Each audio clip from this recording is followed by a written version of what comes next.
12 मार्च 1993 शुक्रवार का ये दिन भी अपनी तेजी के लिए मशहूर भारत की इकोनॉमिक कैपिटल मुंबई के लिए एक आम दिन जैसा ही था।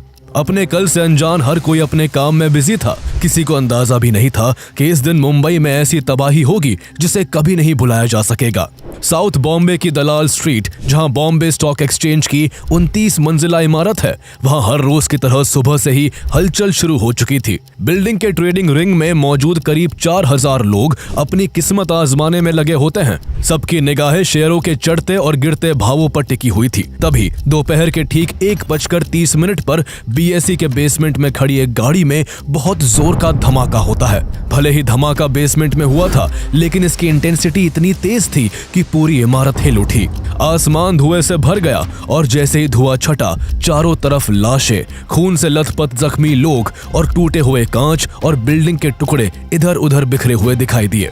एक ही झटके में 84 लोग अपनी जान गंवा बैठे और 217 लोग बुरी तरह से घायल हो गए। लेकिन मौत की दर्दनाक कहानी यही खत्म नहीं होती, बल्कि ये तो अभी शुरुआत थी। मुंबई में इस दिन कुछ ऐसा होने वाला था जो इससे पहले कभी नहीं हुआ था। बॉम्बे स्टॉक एक्सचेंज की बिल्डिंग में हुए धमाके के ठीक 47 मिनट बाद आतंक का अगला निशाना मुंबई का बिजिएस्ट और हाईली पॉपुलेटेड कत्था बाजार बनता है। यहाँ खड़े एक स्कूटर में जोरदार धमाका होता है, जिसकी चपेट में आने से 5 लोगों की जान चली गई और कई लोग घायल हो गए। इसके बाद दोपहर के 2:30 बजे तीसरा धमाका शिवसेना भवन के करीब लकी पेट्रोल पंप पर होता है, जिसमें 4 लोग अपनी जिंदगी से हाथ धो बैठते हैं और दर्जनों लोग जख्मी हो जाते हैं।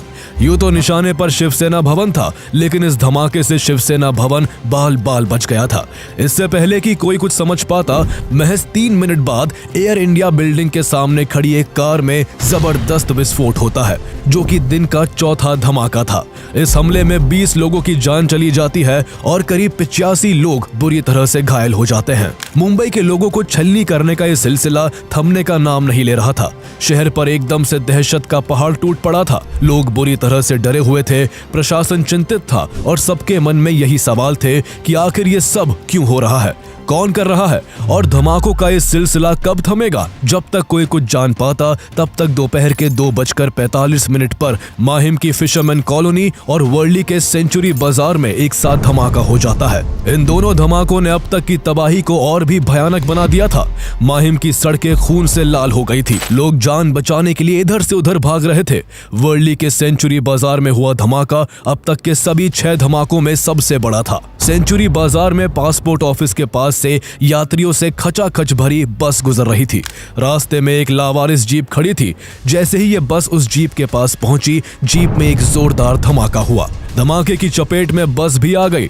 धमाका होते ही बस गेंद की तरह हवा में उछल गई, सड़क पर गड्ढे हो गए और इसमें सवार सभी के सभी लोग ऑन द स्पॉट मारे गए। धमाका इतने जोर का था कि मारे गए लोगों के चेहरे भी पहचान में नहीं आ रहे थे।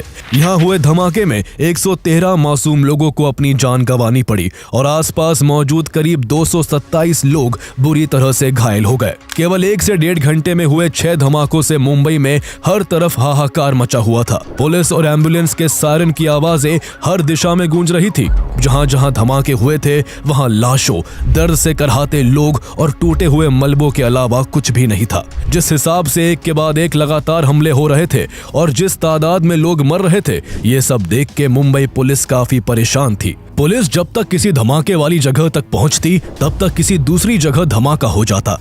एक ही टाइम पर अलग अलग जगहों पर हो रहे धमाकों की वजह से पुलिस को कुछ समझ नहीं आ रहा था कि आखिर इस सिचुएशन को कैसे कंट्रोल किया जाए। सबसे बड़ी समस्या ये थी कि ये धमाके कोई सामने से नहीं कर रहा था, जो पुलिस सीधे तौर पर उससे निपट पाती। एक ही घंटे में आतंक का माहौल पूरे बॉम्बे में पसर चुका था। ऐसा लग रहा था कि शहर की धड़कनों को जैसे किसी ने थाम लिया है। बॉम्बे अपनी रफ्तार खो चुका था और जो लोग घंटे भर पहले तक काम में डूबे हुए थे, वो अब अपनी जान बचाने में लगे हुए थे। धमाकों के इस सिलसिलों में 7वां बम विस्फोट दोपहर के 3:05 पर जावेरी बाजार में होता है। हीरे और जवाहरात से चमकने वाला ये बाजार अचानक काले धुएं और मलबे से ढक गया। जहां कुछ देर पहले लोग अपनी रोजमर्रा की खरीदारी कर रहे थे, वहां अब सिर्फ चीखे, टूटे कांच और बिखरी हुई दुकानें रह गई थी। इस धमाके में 17 निर्दोष लोगों ने अपनी जान गंवा दी, जबकि करीब 60 लोग गंभीर रूप से घायल हो गए। लोग अभी इस सदमे से उबर भी नहीं पाए थे कि ठीक 5 मिनट बाद एक और भयानक धमाके ने शहर को हिलाकर रख दिया। इस बार धमाका बांद्रा के होटल सी रॉक में एक्सप्लोजिव से भरे एक सूटकेस के ब्लास्ट होने की वजह से हुआ था। इस धमाके से होटल की खिड़कियां और दरवाजे चकनाचूर हो गए। यहाँ किस्मत से किसी की जान तो नहीं गई, लेकिन होटल में मौजूद लोगों की आंखों में डर साफ झलक रहा था। कोई फर्श पर पड़ा था तो कोई एक कोने में सहमा हुआ खड़ा था। हर कोई सिर्फ इस इंतजार में था कि ये काला दिन कब खत्म होगा। मुंबई जो कभी रुकती नहीं थी, वो अब पूरी तरह थम चुकी थी। इन धमाकों ने सपनों के इस शहर को लहूलुहान करके रख दिया था। इसके कुछ मिनट बाद प्लाजा सिनेमा की पार्किंग में दिन का 9वां, जुहू के होटल सेंटोर में 10वां, शहर इंटरनेशनल एयरपोर्ट के बाहर 11वां और एयरपोर्ट के सेंटूर होटल के पास 12वां धमाका होता है। दोपहर 1:30 बजे शुरू हुआ धमाकों का सिलसिला आखिरकार दोपहर के 3:40 पर थम पाता है। 2 घंटे 10 मिनट के भीतर इन 12 धमाकों की वजह से कुल 257 लोग मारे जाते हैं, जबकि 713 लोग बुरी तरह से घायल होते हैं। अब धमाकों का सिलसिला तो थम गया था, लेकिन पुलिस को कई सवाल खाए जा रहे थे कि आखिर इन सीरियल ब्लास्ट का मास्टरमाइंड कौन था, धमाके किसने और क्यों करवाए थे, सैकड़ों मासूम लोगों की जान लेने के पीछे आखिर वजह क्या थी, और आखिर एक ही समय पर 12 धमाकों की इतनी बड़ी साजिश कब और कैसे रची गई। 1993 12 blasts took place in Mumbai. इन सीरियल धमाकों में 257 लोग मौत की नींद सो गए। Now, the fate of Bollywood star Sanjay Dutt, who is facing a 6-year jail term for possessing illegal arms. उसने दाऊद इब्राहिम के गिरोह, पाकिस्तानी खुफिया एजेंसी ISI से लेकर अपने परिवार तक का इस्तेमाल किया। कितनों के सुहाग छिन गए, कितने अनाथ हो गए, कितनों की कलाइयां सूनी हो गई।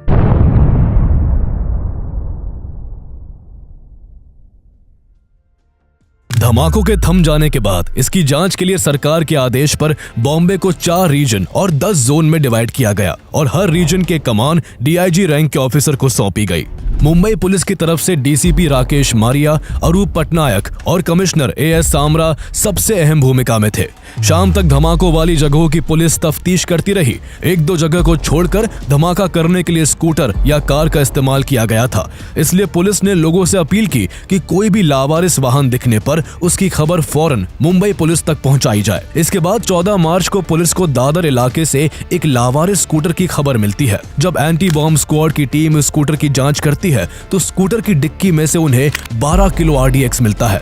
इसका इस्तेमाल 12 मार्च को ही धमाके के लिए किया जाना था, लेकिन किस्मत से इसमें किसी वजह से धमाका नहीं हो पाया था। हालांकि ये स्कूटर बिना नंबर प्लेट के था, इसलिए स्कूटर के मालिक का पता नहीं चल सका। कुछ घंटे बाद पुलिस को वर्ली इलाके में एक लावारिस मारुति वैन के होने की खबर मिलती है।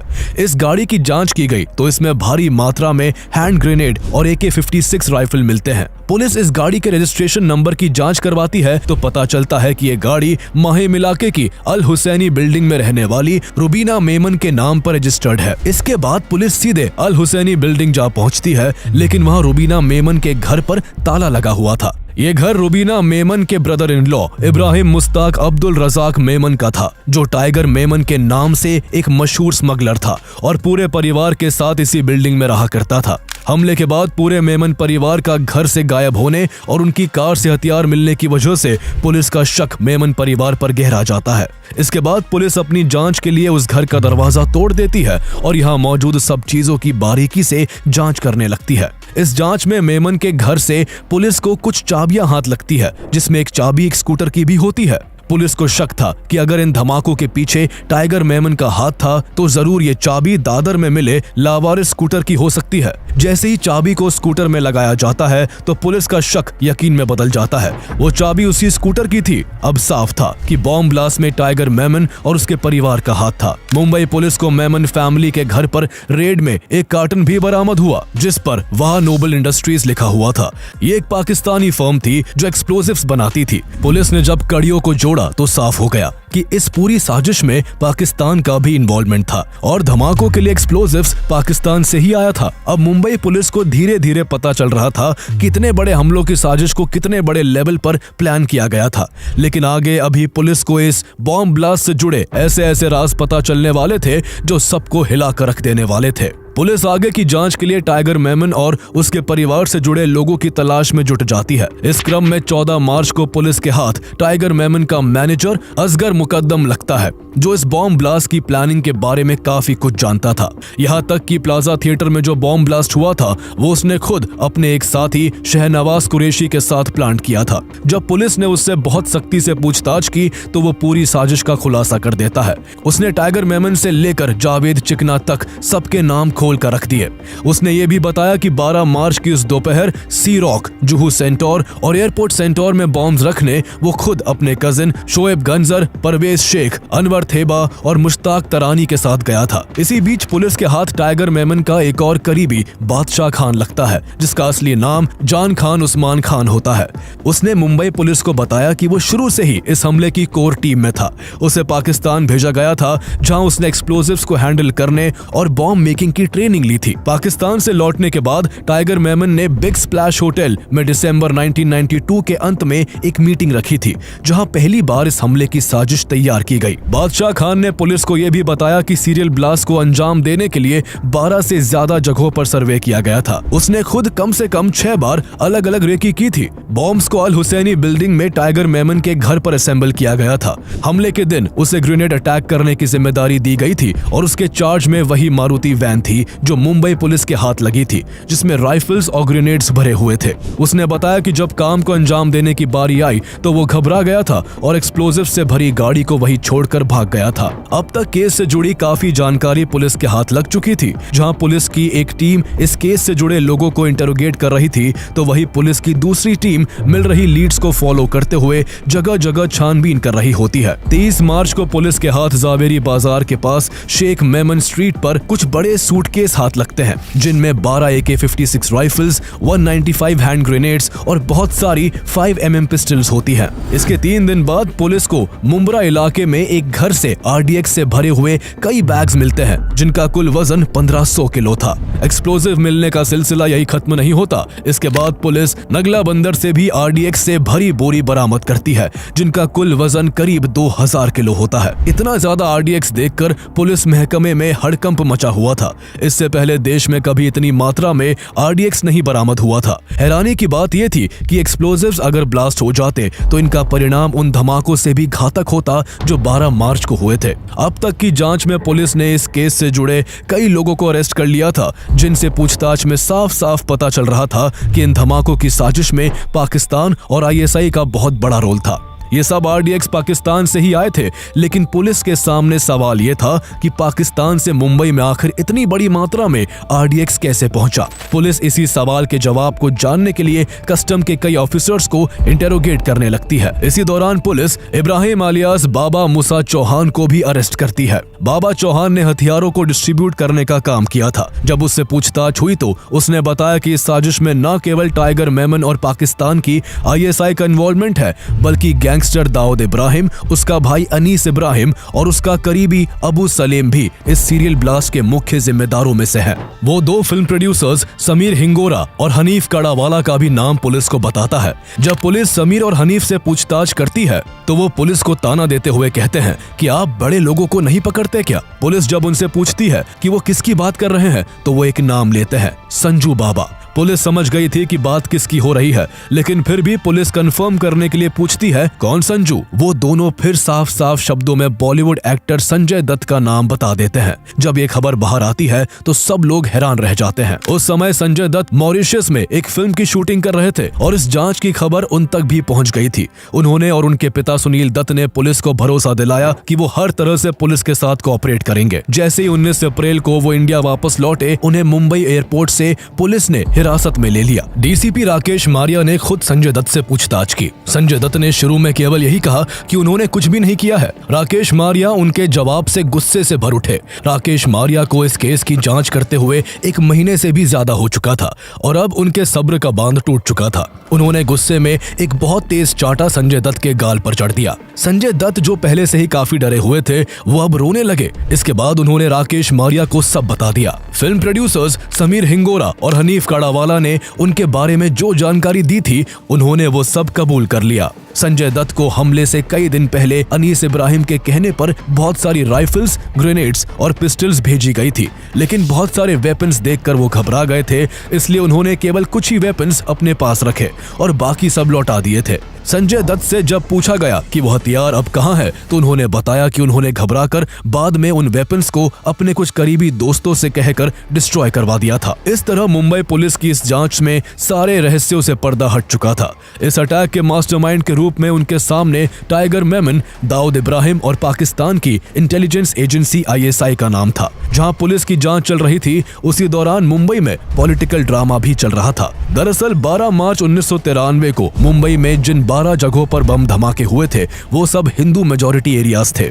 ऐसे में उस समय के महाराष्ट्र के चीफ मिनिस्टर शरद पवार को डर था कि कहीं इस वजह से कम्युनल दंगे ना हो जाए, इसलिए उन्होंने ये घोषणा की कि ब्लास्ट 12 नहीं बल्कि 13 जगहों पर हुए हैं। उन्होंने इस 13वें ब्लास्ट में एक मुस्लिम डोमिनेटेड इलाके का नाम जोड़ दिया। इसके अलावा उन्होंने इन धमाकों के लिए LTTE को जिम्मेदार ठहराने की कोशिश की, लेकिन पुलिस की जांच ने सारे खुलासे कर दिए थे। पुलिस को जांच में यह भी पता चला कि क्यों 12 के 12 धमाके हिंदुओं के इलाके में ही हुए थे और कैसे टाइगर मेमन, दाऊद इब्राहिम और ISI in serial bomb blast के लिए एक हुए और कैसे इसकी पूरी प्लानिंग की गई। दरअसल 6 दिसंबर 1992 को जब अयोध्या में कार सेवकों ने बाबरी मस्जिद का विवादित ढांचा गिरा दिया, तो इससे मुस्लिम कम्युनिटी को काफी बुरा लगा। काफी मुस्लिम लोग गुस्से से भर गए और इसके बाद देश में हिंदू मुस्लिम दंगे होने लगे। दंगे की आग ने बॉम्बे को भी अपनी चपेट में ले लिया था और दिसंबर 1992 से जनवरी 1993 के दौरान शहर की गलियां खून से रंग गई। लोगों के मकान जला दिए गए और दुकानें लूट ली गई। हिंदू और मुस्लिम कम्युनिटीज के बीच गहरी दरार पड़ चुकी थी और इन दंगों में दोनों तरफ से सैकड़ों लोग मारे गए। एक दंगे के दौरान दंगाइयों ने टाइगर मेमन की तिजारत इंटरनेशनल कंपनी का ऑफिस भी आग के हवाले कर दिया। बाबरी मस्जिद के विवादित ढांचे के गिरने से टाइगर मेमन का खून वैसे ही खौला हुआ था। अपने ऑफिस को आग में जलता देख उसका गुस्सा और भी बढ़ गया। उसने तभी ठान लिया कि वो इसका बदला पूरी मुंबई को आग और धमाकों के हवाले करके लेगा। उसने इसको लेकर गैंगस्टर दाऊद इब्राहिम से कांटेक्ट किया, जो तब तक भारत छोड़कर दुबई शिफ्ट हो चुका था और एक पावरफुल अंडरवर्ल्ड फिगर बन चुका था। दाऊद भी बाबरी मस्जिद के गिराए जाने और उसके बाद हुए दंगों में मारे गए मुसलमानों का बदला लेना चाहता था।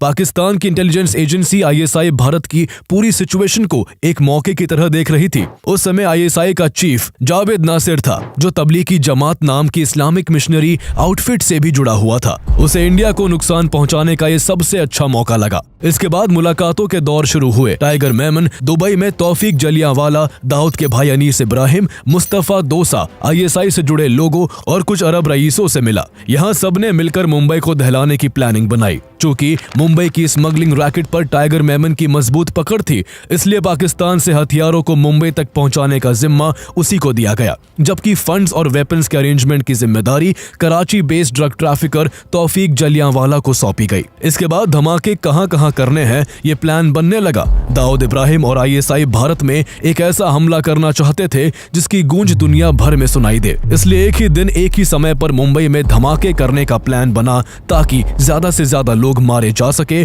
और चारों तरफ केओस की स्थिति बन जाए। इतनी बड़ी साजिश को अंजाम देने के लिए पैसे का बड़े पैमाने पर लेन देन किया जाना था, इसलिए इसके लिए टाइगर ने अपने भाई याकूब मेमन को भी इस साजिश का हिस्सा बना लिया, जो प्रोफेशन से एक CA था। उसके परिवार के नाम पर बांद्रा के HSBC बैंक में 4 NRI बैंक अकाउंट्स थे, जिसका एक्सेस याकूब के पास था। इसके अलावा डेवलपमेंट कोऑपरेशन बैंक में मेमन की कंपनी तिजारत इंटरनेशनल के बैंक अकाउंट भी थे, जिनमें उसके बाद काफी पैसों की लेन देन की गई। इसके बाद ISI ने जनवरी 1993 में पाकिस्तान से RDX, राइफल्स और ग्रेनेड को भारत पहुंचाना शुरू किया। इस क्रम में पहला कंसाइनमेंट गुजरात पहुंचता है, जिसे मुंबई तक पहुंचाने की जिम्मेदारी अंडरवर्ल्ड से ही जुड़े अबू सलेम को दी जाती है। इसके बाद हथियारों के अगले 2 कंसाइनमेंट 2 फरवरी से 8 फरवरी के बीच भारत पहुंचाए जाते हैं। कंसाइनमेंट्स महाराष्ट्र के रायगढ़ शेखाड़ी कोस्ट पर उतारे जाते हैं, जिन्हें रायगढ़ से मुंबई तक लाने के लिए इस बार टाइगर मेमन खुद जाता है। स्मगलिंग के धंधे के कारण उसकी पहले ही यहाँ के कस्टम अधिकारियों से जान पहचान थी, इसलिए वो उन्हें और रिश्वत देकर आसानी से सभी आर्म्स, अम्यूनेशंस, डेटोनेटर्स, हैंड ग्रेनेड्स और आरडीएक्स को गाड़ियों में भरकर मुंबई तक ले आता है। इसके बाद वो इन हथियारों को अलग अलग जगहों पर छुपा देता है। भारी मात्रा में हथियारों को भारत लाने के बाद टाइगर मेमन इस हमले को अंजाम देने के लिए अपने 19 भरोसेमंद लोगों की एक टीम बनाता है और उन्हें 3 हिस्सों में फरवरी 1993 में ट्रेनिंग के लिए पाकिस्तान भेजता है। सभी लोगों को पहले दुबई पहुंचाया जाता है, फिर वहां से सभी पाकिस्तान के कराची पहुंचते हैं। यहाँ उन्हें करीब 12 दिनों तक हथियार चलाने, गाड़ियों में विस्फोटक लगाने और ग्रेनेड फेंकने की कड़ी ट्रेनिंग दी जाती है। ट्रेनिंग पूरी हो जाने के बाद सभी लोग 4 मार्च को वापस मुंबई आ जाते हैं। अब टाइगर मेमन कई दिन तक इन लोगों को हमला करने के लिए सही जगहों की तलाश करने को कहता है।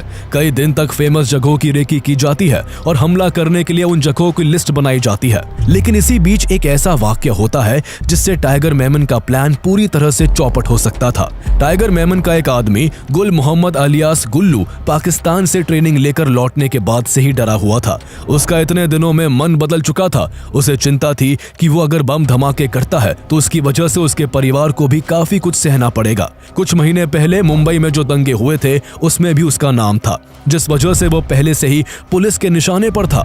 इसलिए वो डरकर 9 मार्च को मुंबई पुलिस के सामने खुद सरेंडर कर देता है। वो खुद से ही पुलिस के सामने टाइगर मेमन के प्लान के सारे कच्चे चिट्ठे खोल कर रख देता है। उसने पाकिस्तान जाकर ट्रेनिंग लेने से लेकर मुंबई में धमाके कहां-कहां होने वाले हैं ये तक पुलिस को बता दिया। लेकिन मुंबई पुलिस उसकी बातों पर विश्वास नहीं करती। पुलिस को लगता है वो ऐसे ही बातें बना रहा है, इसलिए पुलिस इस मामले में कोई एक्शन नहीं लेती है। इधर जब गुल मोहम्मद के अरेस्ट होने की खबर टाइगर मेमन को पता चली तो वो काफी परेशान हो गया। पहले वो इस हमले को छत्रपति शिवाजी महाराज की जयंती के मौके पर अप्रैल 1993 में करने वाला था, क्योंकि इस दिन हिंदू इलाकों में ज्यादा से ज्यादा भीड़ होती, जिस वजह से ज्यादा जाने जाती। लेकिन जयंती में पूरे 1 महीने का समय था और ऐसे में उसे डर था कि अगर उसने धमाके करने में 1 महीने का इंतजार किया तो पुलिस उस तक पहुंच सकती है। गुल मोहम्मद की गिरफ्तारी से घबराया टाइगर मेमन जल्द ही अपने पूरे परिवार को दुबई भेज देता है। इसके बाद वो अपने घर में अपने सहयोगियों की एक मीटिंग बुलाता है, जहां मुंबई को दहलाने के लिए 12 मार्च की तारीख तय होती है। अब उन्हें सारी तैयारी जल्दी से जल्दी करनी थी, क्योंकि उनके पास केवल 1 दिन का समय था। उसके सभी साथी छुपा कर रखे आरडीएक्स, ग्रेनेड और राइफल को कलेक्ट करके टाइगर मेमन के घर की गैराज में पहुंचाते हैं। फिर वेपन और एक्सप्लोजिव को स्कूटर, वैन और सूटकेस में फिक्स किया जाता है। 12 मार्च की सुबह सभी गाड़ियों को अलग अलग जगह पार्क कर दिया जाता है। इसके बाद 12 मार्च 1993 की दोपहर अलग अलग जगहों पर बम ब्लास्ट होने लगते हैं। महज 2 घंटे 10 मिनट में मुंबई 12 जोरदार धमाकों से दहल उठता है। पुलिस का गुल मोहम्मद की बातों पर विश्वास न करना मुंबई के लोगों को बहुत भारी पड़ता है और इस हमले में 257 लोग अपनी जान गंवा बैठते हैं। लेकिन टाइगर मेमन, दाऊद इब्राहिम और आईएसआई का प्लान केवल यही तक सीमित नहीं था। आईएसआई ने सिर्फ टारगेट लिस्ट बनाने, एक्सप्लोजिव्स, फाइनेंसेस और ट्रेनिंग देने तक ही मदद नहीं की थी, बल्कि इससे भी खतरनाक फेज 2 को अंजाम देने की तैयारी थी। इस फेज के तहत सभी गैंगस्टर्स को बम धमाकों के बाद राइफल्स और हैंड ग्रेनेड लेकर महाराष्ट्र गवर्नमेंट के एडमिनिस्ट्रेटिव हेडक्वार्टर्स, मंत्रालय, शिवसेना भवन और बीएमसी बिल्डिंग जैसी जगहों में घुसकर गवर्नमेंट ऑफिशियल्स और बड़े बड़े नेताओं को मारना था। आईएसआई ने दाऊद की डी कंपनी के स्मगलिंग नेटवर्क का इस्तेमाल करते हुए भारी मात्रा में rifles, 40,000 rounds of ammunition and 450 hand grenades Bharat पहुंचाए थे। लेकिन ये फेज तब फेल हो गया जब वेपन्स ट्रेनिंग ले चुके टाइगर मेमन के गुंडे बम धमाकों के बाद घबरा गए और पकड़े जाने के डर से उनमें से कई शहर छोड़कर भाग गए। मुंबई पुलिस ने जी तोड़ मेहनत के बाद इस हमले के लिए जिम्मेदार लोगों का पता लगा लिया था। इसलिए 4 नवंबर 1993 को मुंबई पुलिस ने 10,000 पेजेस की प्राइमरी चार्जशीट फाइल की, जिसमें 189 लोग अक्यूज थे। 15 दिन बाद इस हमले की और अच्छे से जांच के लिए इस केस को सीबीआई को ट्रांसफर कर दिया गया। करीब 1.5 साल की सीबीआई इन्वेस्टिगेशन के बाद अप्रैल 1995 में terrorist and disruptive act TADA court ने इस केस की सुनवाई करते हुए 26 अक्यूज को निर्दोष मानते हुए हुए इस केस से डिस्चार्ज कर दिया। इस दौरान 100 से ज्यादा लोग अरेस्ट किए जा चुके थे। टाइगर मेमन के छोटे भाई याकूब मेमन को भी 1994 में पुलिस ने काठमांडू एयरपोर्ट से अरेस्ट कर लिया था, जो हमले के वक्त दुबई और फिर पाकिस्तान में छिपकर बैठा हुआ था। इसके बाद अबू सलेम को भी पकड़ लिया गया, जो पुर्तगाल की जेल में बंद था। पुर्तगाल की सरकार ने उसे 2005 में इस कंडीशन पर इंडिया को सौंपा था कि उसे कभी फांसी की सजा ना दी जाए। इस तरह इस अटैक के जिम्मेदार कई लोग तो पकड़ लिए गए थे, लेकिन इस हमले के सबसे बड़े दोषी टाइगर मेमन और दाऊद इब्राहिम बहुत कोशिशों के बाद भी पुलिस के हाथ नहीं लग सके। जहां टाइगर मेमन ने खुद को विदेश के किसी कोने में छिपा लिया, तो वहीं दाऊद इब्राहिम अपने साथियों के साथ मुंबई अटैक के तुरंत बाद दुबई से पाकिस्तान भाग आया और पाकिस्तान ने उसे भारत से बचाने में भरपूर मदद की।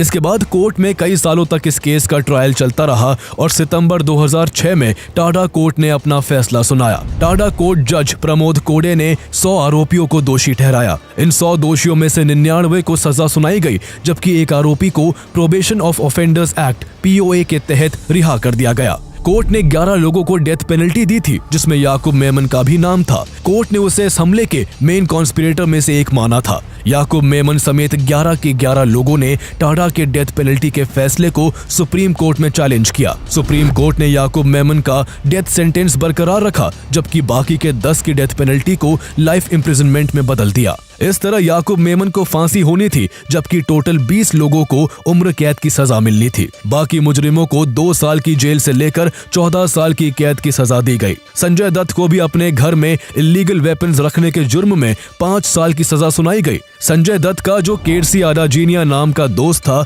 जिसने उनके वेपन्स को उनके कहने पर डिस्ट्रॉय किया था, उन्हें भी 2 साल की सजा सुनाई गई। हालांकि इसे बाद में 1 साल कर दिया गया। कोर्ट ने कस्टम ऑफिसर्स RK सिंह, जयवंत गौरव, मोहम्मद सुल्तान सैयद और सुधानवा तलवेदकर को भी सजा सुनाई। साथ ही मुंबई पुलिस के विजय पाटिल, अशोक नारायण मुनेश्वर, PM महादिक, रमेश माली और SY पालिशकर को भी इस मामले में दोषी मानते हुए सजा सुनाई गई। इन सब पर एक्सप्लोजिव को भारत तक लाने और इसे महीने तक छिपा कर रखने में गैंगस्टर्स की मदद करने का आरोप था। याकूब मेमन ने अपनी फांसी रुकवाने की काफी कोशिश की। उसने प्रेसिडेंट प्रणब मुखर्जी के पास भी अपनी जान बख्शने की गुहार लगाई, लेकिन कोई फायदा नहीं हो सका और प्रणब मुखर्जी ने याकूब की मर्सी पिटीशन को रिजेक्ट कर दिया। भारतीय लोग इस फैसले से काफी खुश थे, लेकिन देश में कुछ लोग ऐसे भी थे जो याकूब को फांसी पर लटकते हुए नहीं देखना चाहते थे। इनमें से एक नाम बॉलीवुड एक्टर सलमान खान का नाम भी था, जिन्होंने ट्विटर पर याकूब की फांसी को गलत करार दिया।